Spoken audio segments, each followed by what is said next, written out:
आपल्याला कल्पना आहे की 17 एप्रिल हा दिवस अशी अपेक्षा होती की देशाच्या राजकीय आणि सामाजिक वाटचालीतला एक महत्त्वाचा दिवस ठरेल, ज्याला watershed movement in Indian history म्हणू शकू अशा प्रकारचा दिवस असेल। कारण त्या दिवशी महिला आरक्षणाचं विधेयक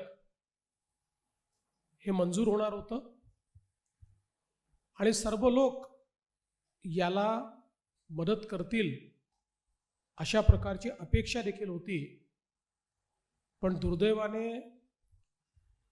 काँग्रेस असेल, तृणमूल असेल, DMK असेल, उबाठा असेल, शरद पवार राष्ट्रवादी असेल, समाजवादी पार्टी असेल, अशा सगळ्या पक्षांनी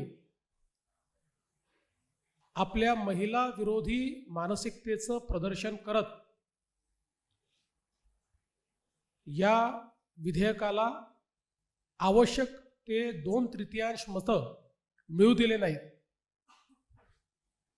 70 कोटी महिलांचा विश्वासघात करत या विधेयकाची भ्रूणहत्या ही विरोधकांच्या वतीनं करण्यात आली। आणि त्याहीपेक्षा वाईट की अशा प्रकारची हत्या केल्यानंतर जो आनंदोत्सव त्यांनी साजरा केला तो एक प्रकारे भारतातल्या समाज सुधारकांच्या विचारांवर केलेलं तांडव होतं। मला अतिशय दुःख आहे की महात्मा ज्योतिराव फुले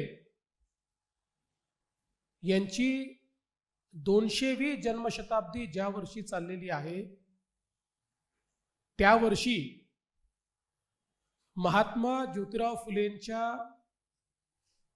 विचारांना तिलांजली देण्याचं काम